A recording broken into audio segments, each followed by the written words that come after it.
If you watched Tuesday's Chris Masterjohn Lite video on the harmful effects of millet on the thyroid gland, then you need to watch today's video because I have an important update for you. Hi, I'm Dr. Chris Masterjohn of chrismasterjohnphd.com, and you're watching Chris Masterjohn Lite, where the name of the game is details, schmeetails, just tell me what works. And today I have some important details for you because they really provide important insights into how this millet thing works. Last time I told you about the epidemics of goiter in the 1980s in the Sudan that were clearly traced to millet. What I didn't offer enough clarity on was the specific type of millet. If different types of millet were just different varieties of the same plant, then it probably wouldn't be a big deal. But millet is just a generic name for small-seeded grasses, and taxonomically, one millet may not have anything more in common with another millet than that they both belong to the grass family. Pearl millet, the most common millet in the world, is what was being consumed at 30 to 70% of the diet during those epidemics of goiter. There's another type of millet called Fonio millet that has been shown to be goitrogenic, but it's not a very important crop. In the United States, as well as in a handful of other countries, there's a millet called proso millet. And in the United States, proso millet is mainly cultivated as birdseed, but it's also sold as a health food. In fact, on the Whole Foods Market blog, they promoted the millet in their bulk foods on the basis that it's not just for birds. Proso millet has never been shown to be goitrogenic. It hasn't been shown to not be goitrogenic, and the reason that no one has ever looked into the goitrogenic effects of proso millet is because there's never been any epidemics of goiter traceable to people who were consuming most of their calories as proso millet. But I know that neither you nor I are going to consume most of our calories as proso millet either. So the real question is, if you're consuming proso millet as a moderate portion of your diet, does it cause any harm? I see no reason to believe that the answer is yes, and I see no reason to restrict proso millet more than you would restrict any other seed or grain in your diet.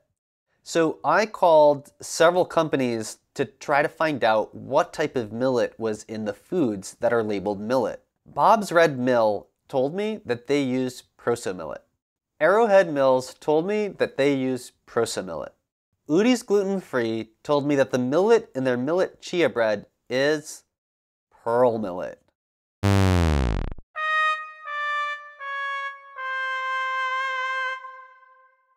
Here's what I would do. If you're going to consume millet, find out what type of millet it is. If there's any doubt, call the company and ask. If it's proso millet, I wouldn't worry about it. But if it's pearl millet, I would strictly moderate it. I don't know exactly how much pearl millet you need to consume before you start hurting your thyroid gland. I'm sure you can probably tolerate 5%, 10% of your diet. But I wouldn't risk it because there's a lot of foods in the world to eat, and there really is no other food that has been so clearly shown to harm the thyroid gland in humans as pearl millet. So if you're going to consume pearl millet, I would definitely consume it less than once per day.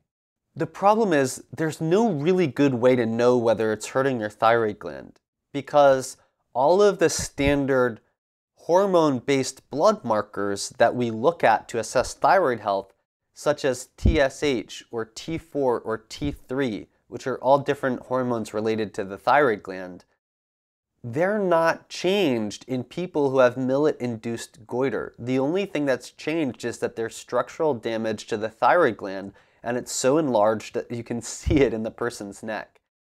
And if you're only causing a little bit of that damage, the only way to see it is for your doctor to order special tests that image your thyroid gland. So the bottom line is proso millet, fine. Pearl millet, no good. Now, Haley and Allie both commented on the last video on Facebook that their vets told them that their pet birds shouldn't be eating most of their diet as millet. The millet in birdseed is proso millet.